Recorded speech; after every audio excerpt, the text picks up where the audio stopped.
Assalamualaikum warahmatullahi wabarakatuh.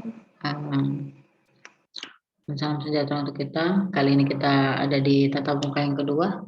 Ya, kita membahas mengenai kerangka kerja konseptual akuntansi keuangan. Oke. Nah, IAI ya telah berhasil menyusun yang namanya rangka konseptual akuntansi keuangan atau kerangka kerja konseptual akuntansi keuangan. Oke. Yang berfungsi sebagai acuan atau teori untuk siapa? Yang pertama itu bagi komite atau dewan penyusun standar akuntansi keuangan di dalam menjalankan tugasnya. Kan lalu bagi penyusun laporan, ya penyusun laporan keuangan untuk mengatasi masalah akuntansi yang memang belum diatur di dalam standar akuntansi keuangan. Begitu. Jadi kerangka konseptual ini bisa dikatakan sebagai teori begitu, acuan tuh. Nah, jadi kerangka konseptual ini nanti berjudul kerangka dasar penyusunan dan penyajian laporan keuangan. Nanti selanjutnya akan disebut di sini kerangka dasar, ya. Nah, yang mana itu tertuang di dalam buku SAK, ya, standar akuntansi keuangan. Jadi nanti bab yang ada di buku kita itu, ya, itu menjelaskan kembali, ya, secara ringkas seperti apa sebenarnya kerangka dasar itu, kan begitu ya. Nah, begitu juga nanti akan dijelaskan secara singkat mengenai FASB itu, ya. Oke, baik. Pertama sekali kita harus tahu, ya, apa itu kerangka kerja konseptual, ya, apa itu kerangka dasar, apa itu conceptual framework, yaitu bisa kita katakan serupa dengan konstitusi, ya, yang mana itu adalah sebuah sistem, ya, suatu sistem koheren, ya, yang terdiri dari tujuan dan konsep fundamental yang saling berhubungan, ya, yang menjadi landasan bagi penetapan standar yang konsisten dan penentuan sifat, fungsi serta batas-batasan dari akuntansi keuangan dan laporan keuangan. Ya, jadi bisa katakan bahwa conceptual framework itu sistem yang koheren, ya, serupa dengan konstitusi, saling berhubungan, ya, yang saling berhubungan, yang terdiri dari tujuan dan konsep fundamental. Oke, nah, akuntansi keuangan itu mengikuti aturan-aturan tertentu. Ya, aturan-aturan itu dipergunakan sebagai pedoman untuk menyajikan pelaporan keuangan. Ya, pedoman itu dinamakan Generally Accepted Accounting Principle atau GAAP. Ya, nah, standar akuntansi keuangan yang dikeluarkan oleh lembaga, ya, lembaga yang otoritatif itu merupakan sebagian dari GAAP itu tadi. Nah, di Indonesia sendiri, lembaga yang berwenang untuk menyusun standar akuntansi keuangan, ya, di sektor swasta itu namanya Dewan SAK, ya, Dewan Standar Akuntansi Keuangan. Sebelumnya namanya adalah Komite Standar Akuntansi Keuangan. Nah, ini adalah sebuah unit organisasi di bawah IAI. Ya, jadi ini masih di bawah IAI. Nah, berbeda kalau kita berbicara di Amerika Serikat, yang mengeluarkan standarnya siapa? FASB. Ya. Nah, FASB. Ya. Kalau misalnya APB itu, ya, APB itu berada di bawah AICPA, nah FASB ini enggak, ya, tidak berada di bawah AICPA, ya. Apa itu AICPA? American Institute of Certified Public Accountant, ya. Jadi ini FASB lah, ya. FASB adalah yang mengeluarkan standar, ya, yang mengeluarkan standar. Nah, agar dapat mengakomodasi perkembangan kebutuhan para pemakai laporan keuangan, maka lembaga yang menyusun standar tadi itu, ya, itu harus selalu memperhatikan dinamika perkembangan dunia usaha, ya. Supaya apa? Supaya nanti diharapkan lembaga itu bisalah ya memodifikasi standar yang sudah tidak memadai lagi. Cara memodifikasinya seperti apa?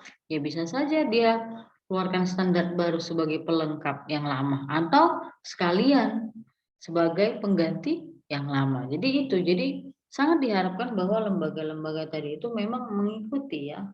Artinya melihat ya dinamika perkembangan dunia usaha ya dari zaman ke zaman seperti apa. Jadi ketika ada standar yang tidak memadai lagi ya bisa diganti begitu atau dibuat pelengkapnya begitu untuk mendukung standar yang lama.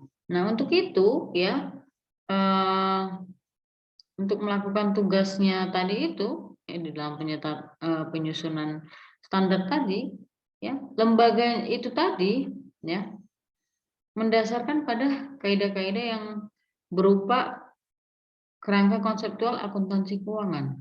Ya, jadi kerangka ini tadi berfungsi sebagai rel, ya. Jadi kerangka posisinya kerangka dasar ini itu menjadi rel, ya.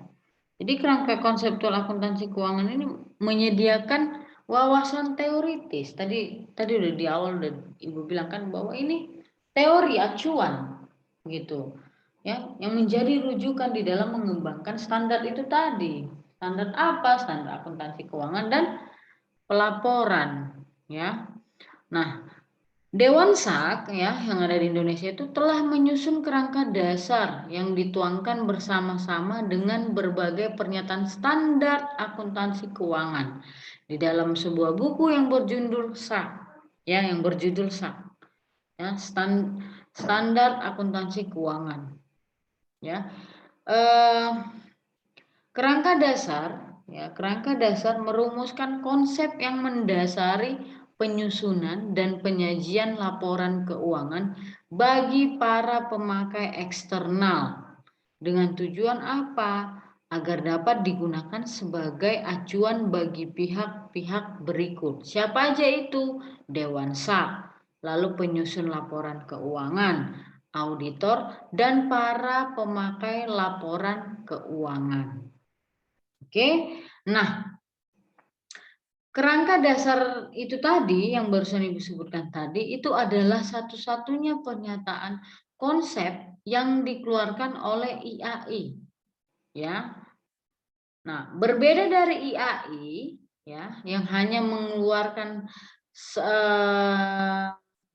pernyataan konsep dalam satu judul, gitu ya, satu judul. Nah, FASB, ya.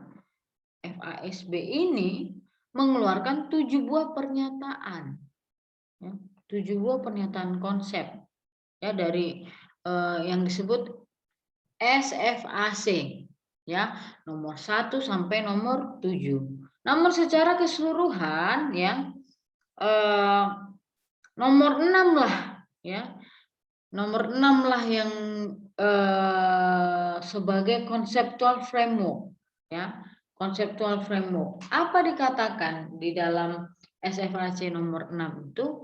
Ya, bahwa dikatakan definisi dari kerangka konseptual akuntansi keuangan itu adalah sebagai sistem yang koheren. Sistem yang koheren. Ya, subsistemnya apa saja? Ada 2, fundamental dan objektif.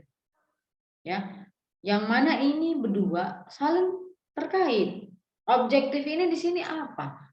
Ini adalah objektif itu adalah tujuan, goals, purpose ya dari pelaporan keuangan. Sementara fundamental itu adalah kaidah-kaidah pokok, konsep-konsep yang mendasari akuntansi keuangan. Ya. Jadi konsep-konsep ini nanti menuntun kepada pemilihan transaksi, ya, kejadian, ya, keadaan-keadaan yang harus dipertanggungjawabkan. Bagaimana pengakuannya, bagaimana pengukurannya, bagaimana cara meringkas dan mengkomunikasikan kepada pihak-pihak yang berkepentingan. Ya, jadi dari konsep-konsep itu tadi, inilah yang menuntun bagaimana seharusnya. Nah, begitu ya. Nah, konsep-konsep yang tadi itu ya, yang barusan Ibu jelaskan tadi itu bersifat pokok atau fundamental. Artinya konsep-konsep lain, konsep-konsep lainnya mengalir dari konsep-konsep pokok. Ya, jadi konsep-konsep itu bersifat pokok. Ya, yang ketika kita berbicara fundamental, ya bersifat pokok. Nah, ada konsep-konsep lain yang mengalir dari konsep-konsep pokok, yang mana memang ini diperlukan sebagai referensi berulang-ulang di dalam menetapkan, menafsirkan, dan menerapkan standar-standar akuntansi keuangan dan pelaporan. Ya, nah itu kita berbicara mengenai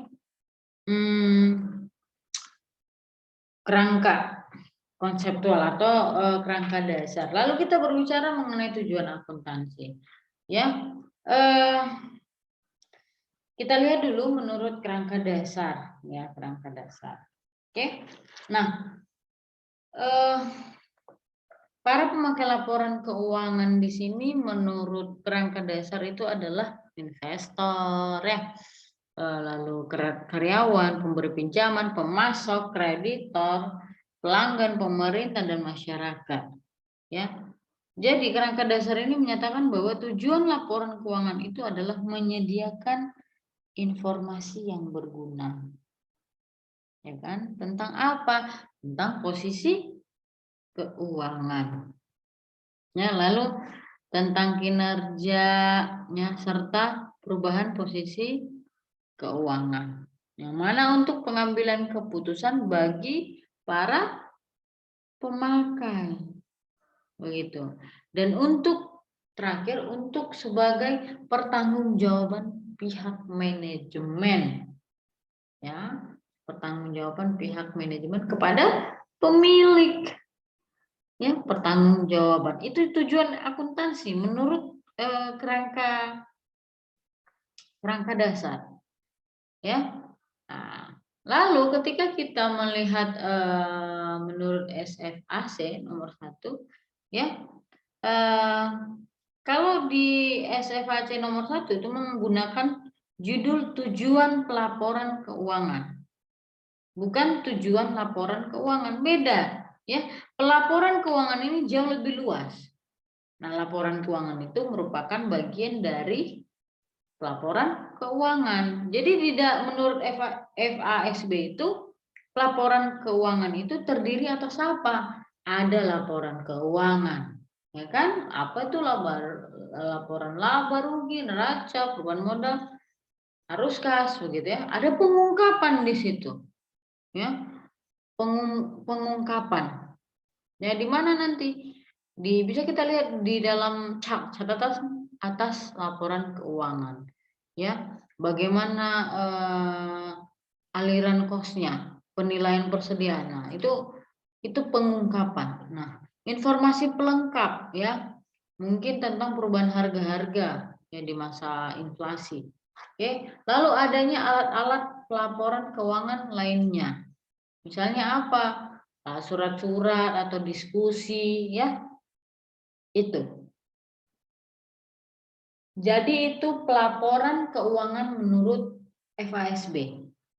Oke, nah, jadi informasi yang berguna ya nanti akan dijelaskan di tujuan umum menurut FASB, ya informasi yang berguna untuk keputusan investasi, kredit, dan sejenisnya meliputi 4 hal yang barusan Ibu sebutkan tadi.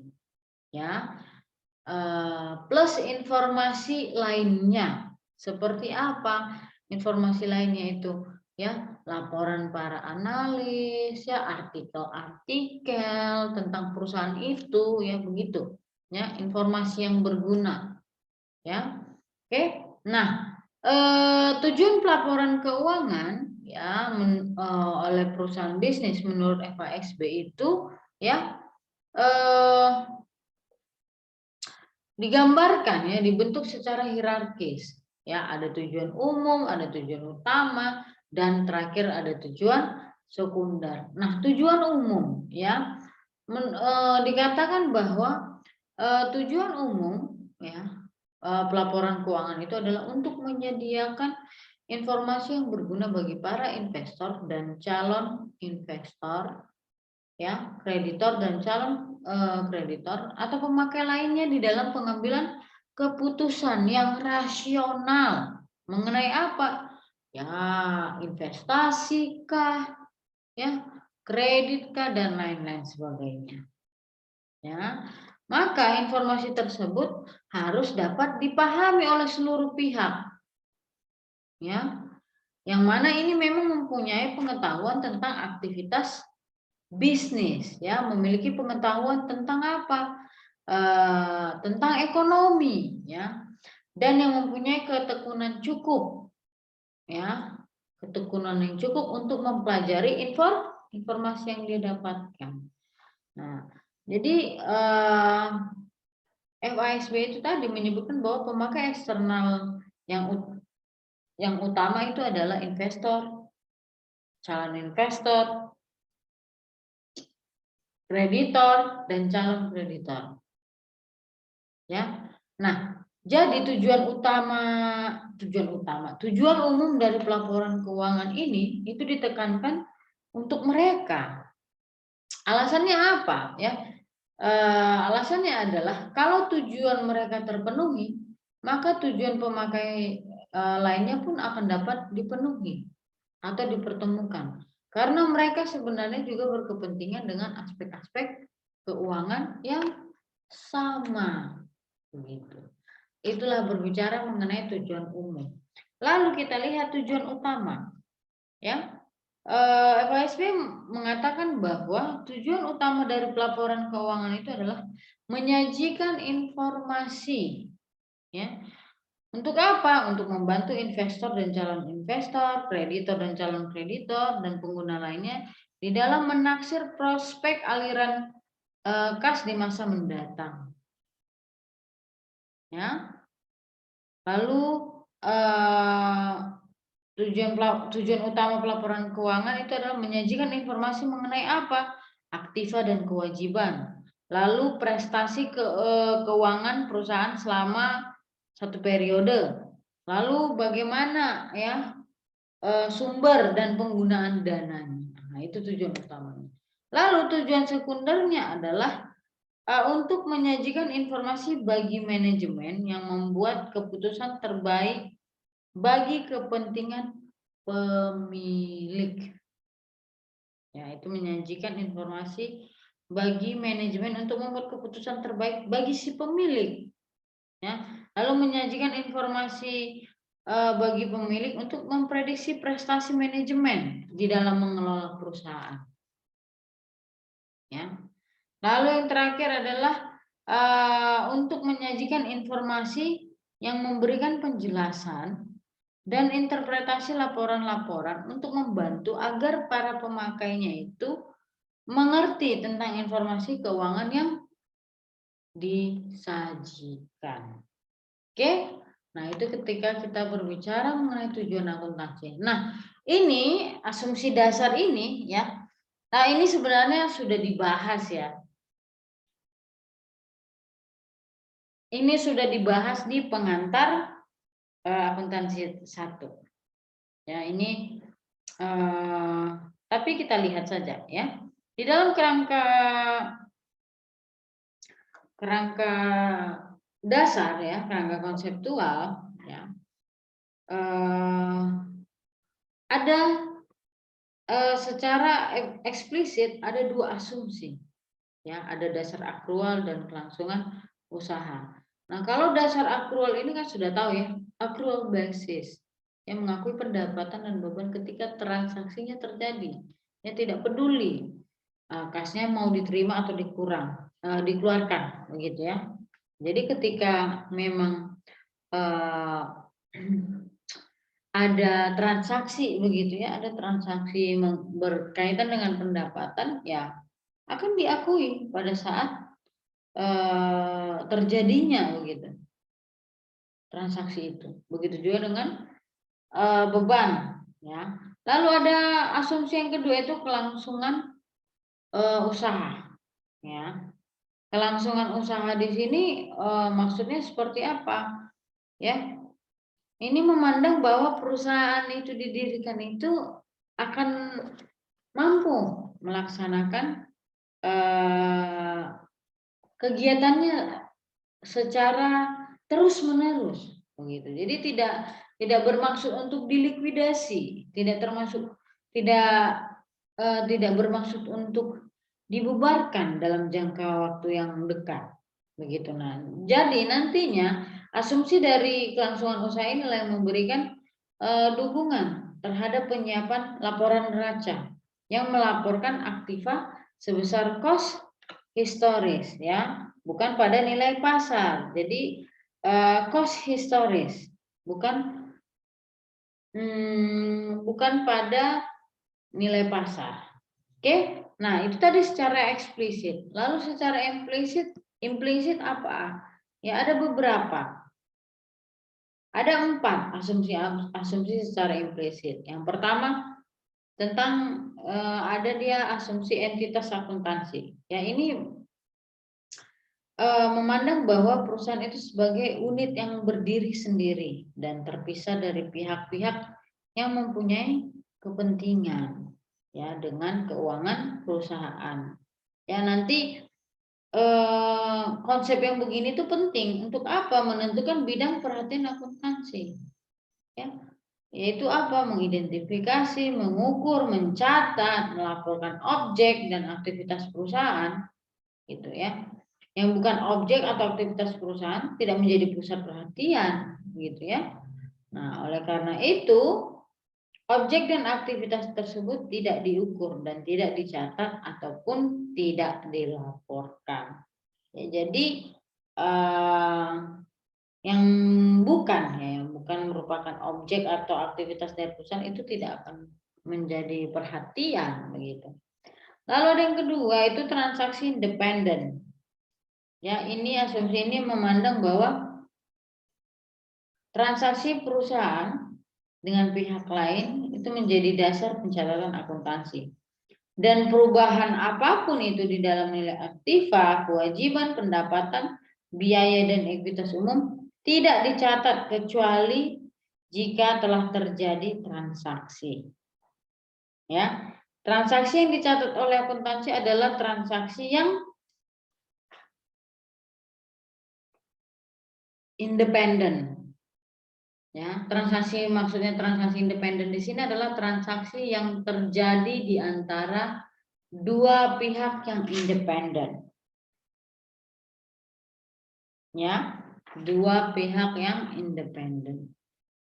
Ya, yaitu masing-masing pihak mampu melindungi kepentingannya sendiri. Contoh, jika perusahaan A menjual jasa ke B, maka perusahaan A akan berusaha untuk menjual dengan harga yang cukup tinggi. Agar apa? Dia peroleh laba. Kan begitu. Ya. Nah, begitu juga sebaliknya. Ya. Perusahaan B akan berusaha membeli jasa itu dengan harga yang cukup rendah.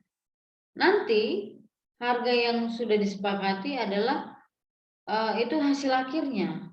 Tapi setelah melalui proses tawar menawar begitu. Jadi harga yang tercipta atas transaksi tadi itu dianggap sebagai penilaian pasar yang objektif pada tanggal transaksi.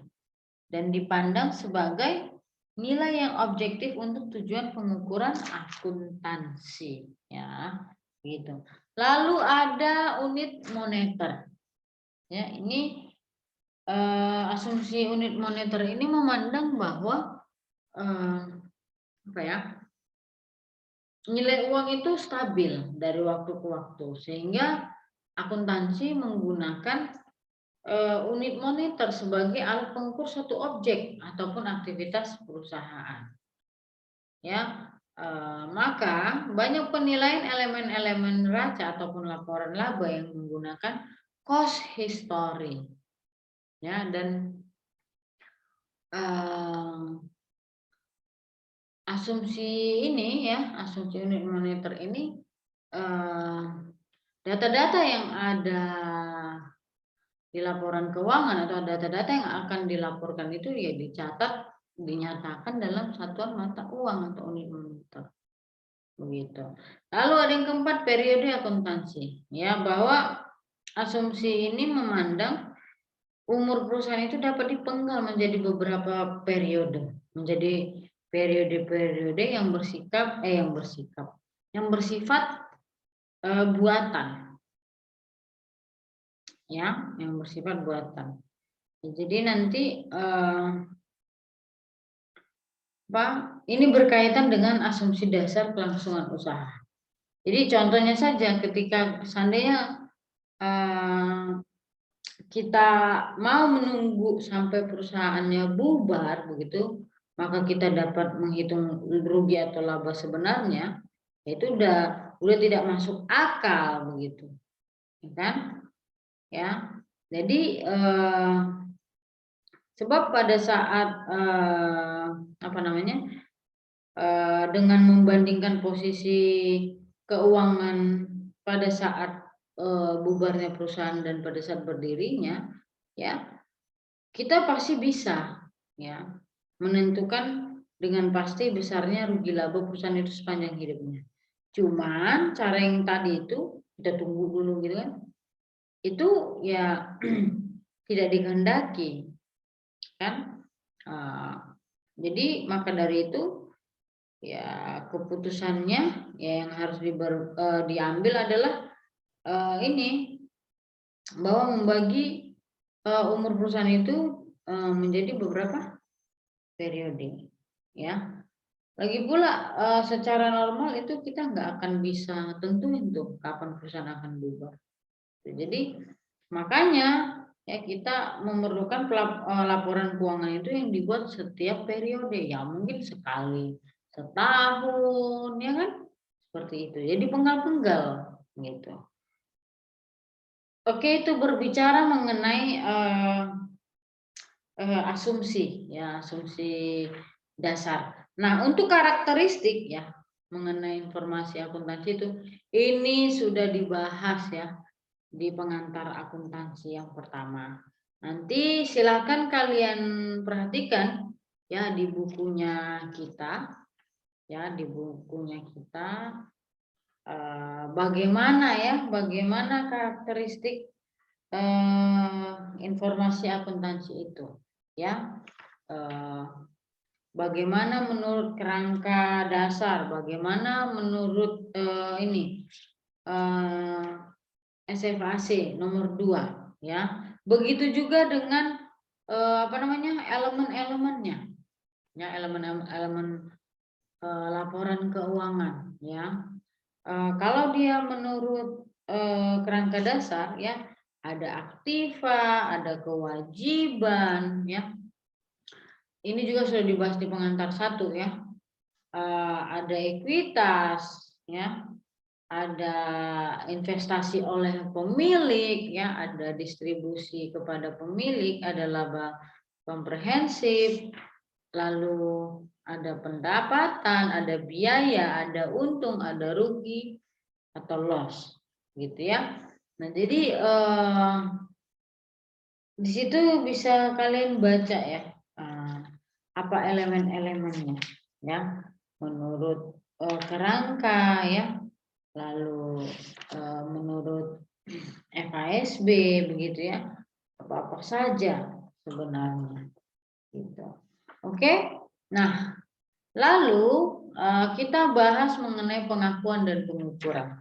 Ya, berbicara mengenai pengakuan, ya, IAI ya di dalam kerangka dasar memberikan pedoman dalam menentukan informasi yang diakui itu harus seperti apa sih, begitu. Informasi yang dimasukkan di dalam laporan keuangan itu, ya itu berkaitan erat ya berkaitan erat dengan eh, pengakuan, begitu, kriteria pengakuan, ya.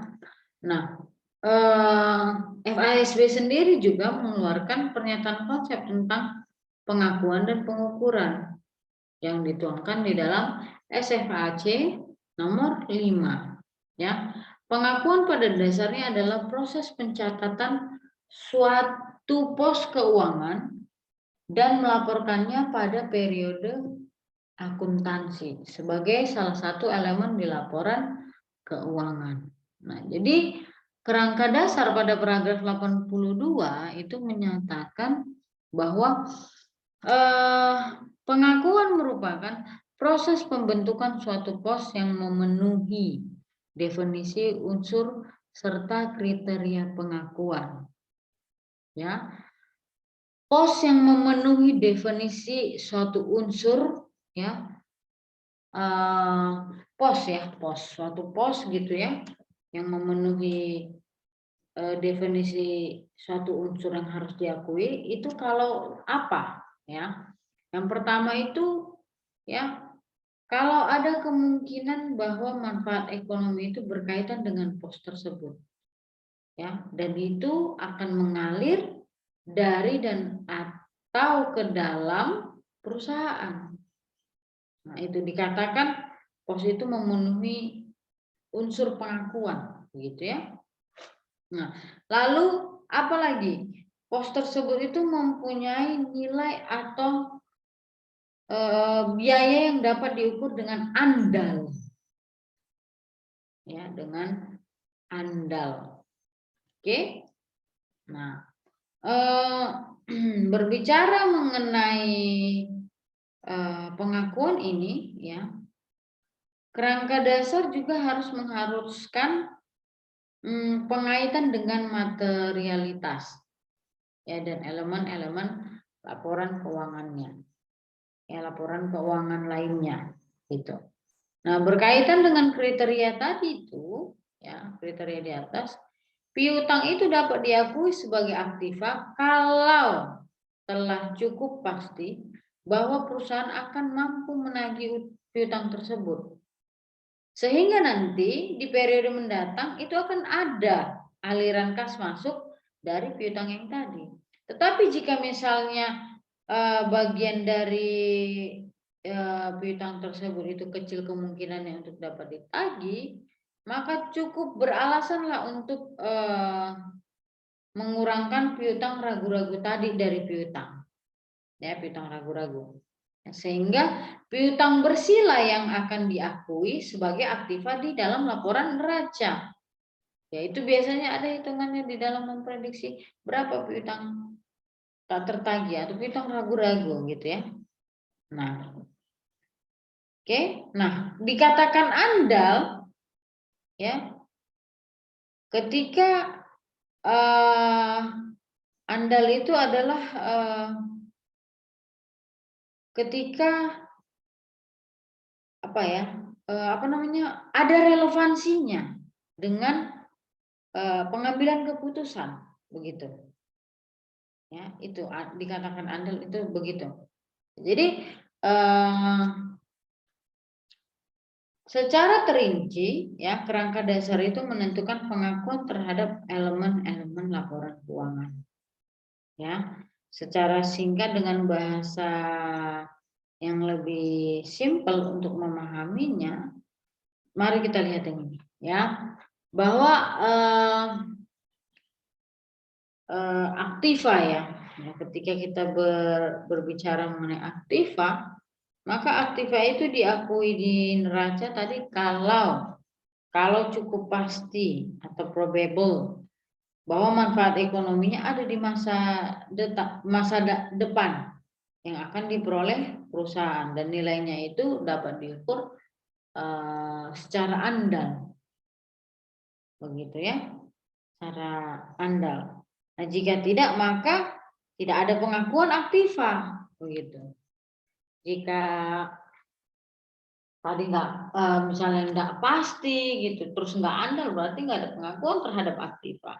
Nah, itu berbicara mengenai aktiva, ya, pengakuan aktiva. Lalu kewajiban, nah kewajiban itu diakui di neraca, ya, jika cukup pasti bahwa di masa depan juga terdapat manfaat ekonomi, ya, dan pastinya dapat diukur secara andal.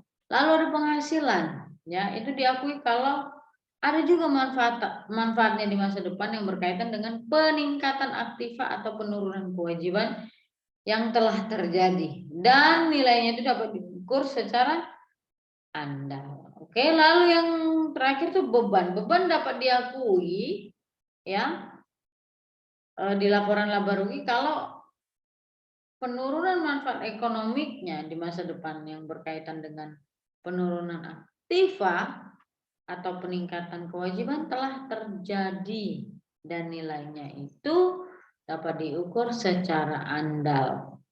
Ya, ada penurunan manfaat ekonomi, ya, itu beban. Nah, ada prinsip penandingan kos, ya, dengan prinsip pendapatan. Ya, dengan prinsip penandingan kos dengan pendapatan, matching konsep, ya. Seperti apa menurut kerangka dasar itu? Yang pertama itu ada hubungan langsung sebab akibat, ya. Dengan penjualan produk atau jasa, ya, hubungan langsung gitu ya, hubungan langsung sebab akibat dengan penjualan produk atau jasa. Contohnya harga pokok penjualan itu adalah kos historis yang melekat pada produk yang dijual tadi. Ya, hubungan langsung atau sebab akibat dengan penjualan produk atau penyerahan jasa. Lalu yang kedua, alokasi rasional dan sistematis. Ya, prinsip ini yang menggunakan jika tidak terdapat hubungan langsung pada butir, prinsip ini nggak ada hubungannya. Ya, prinsip ini digunakan jika tidak terdapat hubungan langsung pada butir satu tadi. Ya, contohnya biaya penyusunan aktiva tetap, ya, amortisasi goodwill, paten dan merek dagang. Ya, jadi alokasi rasional dan sistematis. Oke, tapi tidak prinsip ini nggak akan digunakan jika tidak terdapat hubungan yang pertama, hubungan langsung. Ya, ada namanya pengakuan segera. Ya, nah prinsip ini dipakai untuk aliran keluar sumber daya kas atau aktiva lainnya yang tidak menghasilkan manfaat ekonomi masa depan. Kalau manfaat ekonomiknya yang semula diakui sebagai aktiva tidak lagi memenuhi kriteria untuk diakui sebagai aktiva di neraca. Nah, untuk itu, ya, untuk kewajiban nanti untuk kewajiban yang timbul tanpa adanya peningkatan aktiva, ya, seperti kewajiban akibat garansi produk itu apa ya, prinsip penandingan kos dengan pendapatan. Oke, lalu kita ke pengukuran, ya. Nah, ini terdapat 4 buah atribut, ya, di dalam pengukuran, yang mana juga pengukuran ini yang berkaitan erat dengan pengakuan juga, gitu. Jadi ada 4 atribut pengukuran. Ada historical cost, current cost, ya, realizable value, present value. Nah, itu bisa dibaca ya di bukunya, ya. Historical cost itu apa, current cost itu apa, ya, dan present value itu apa, realizable itu apa, ya. Nah, kita masuk dulu ke konsep laba dan pemeliharaan modal, ya. laba itu didefinisikan sebagai ini ya, jumlah yang seseorang dapat konsumsi selama satu periode dan masih well off pada akhir periode tersebut seperti pada awal periode itu menurut si Hendrickson dan Breda tahun 1992. Nah, konsep laba demikian merupakan konsep pemeliharaan modal, capital maintenance konsep, yang mana ini dibedakan menjadi konsep fisik dan konsep keuangan. Ya, jadi ada dua konsep pemeliharaan modal, konsep fisik dan konsep keuangan. Ya, kerangka dasar itu mempertimbangkan konsep-konsep, ya, mempertimbangkan konsep-konsep yang ada tadi. Ya, karena apa? Karena model akuntansi dipengaruhi olehnya. Meskipun pada akhirnya kerangka dasar menyebutkan tidak menentukan model tertentu, gitu. Ya, nah, agar gampang kita pahami, mari kita lihat ini ya. Nah, di dalam buku kita itu ada seperti ini ya.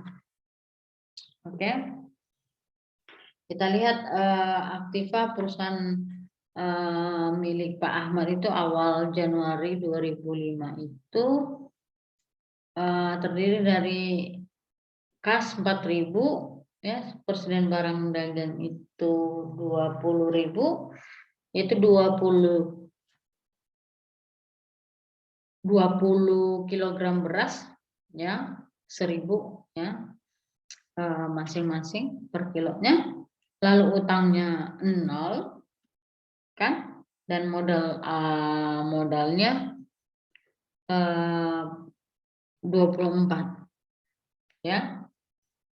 Nah, sejak awal 2015 sampai 30 Desember 2005, perusahaan itu menjual tunai persediaan berasnya tadi itu 15 kilo. Harga jualnya 1.500 per kilo.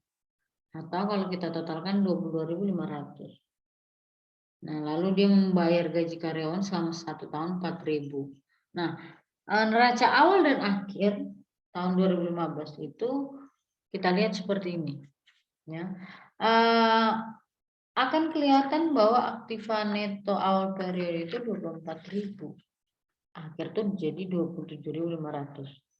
Jadi di situ bisa kita lihat bahwa ada kenaikan aktiva sebesar 3.500.